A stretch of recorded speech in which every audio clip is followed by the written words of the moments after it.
ආදරණීය දුවේ පුතේ අද අපි උඩුකුරු තෙරපුමට අදාළ ප්‍රශ්නයක් සාකච්ඡා කරමු. ඔබට පේනවා x දුනු තරාදියක් ගලේ බර වාතය තුල නිව්ටන් 1.8යි. මේසේ මත තබා ඇති තරාදියක බීකරයක් තබා තිබෙනවා. බීකරයේ බර නිව්ටන් 3යි.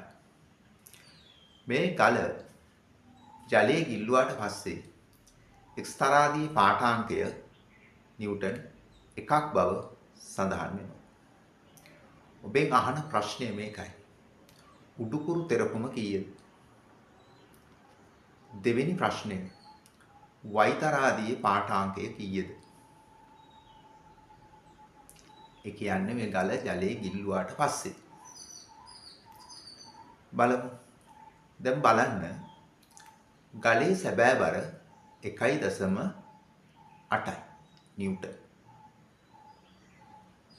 ගල ජලය තුල ගිල්ලුවාට පස්සේ එයාගේ දෘශ්‍ය බර නිව්ටන් 1යි. එහෙමනම් අපි පෙර සාකච්ඡා කරලා තියෙන පරිදි මේ සැබෑ බර මේ දෘශ්‍ය බරෙන් අඩු කළොත් අපිට ලැබෙනවා උඩුකුරු තෙරපුම් බලය. එහෙමනම් 1.8 අඩු කරනවා ඒකෙන් නිව්ටන් 1ක්. එතකොට අපිට ලැබෙනවා උඩුකුරු තෙරපුම නිව්ටන් 0.8ක්.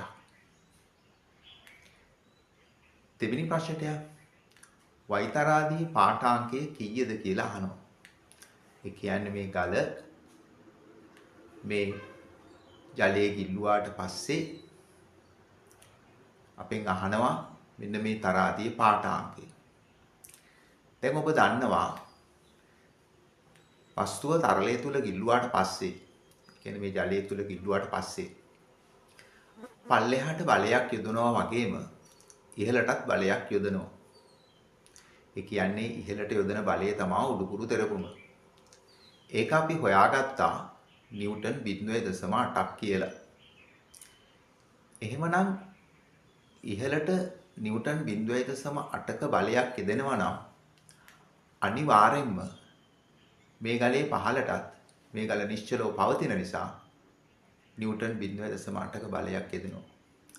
ආන්ගේ නිව්ටන් 0.8ක බලය එතකොට මේ y තරාදියට එකතු වෙනවා. ඒ නිසා දැන් අපි මොකද කරන්නේ? මේ බීකරේ බරට අර 0.8 එකතු කරනවා.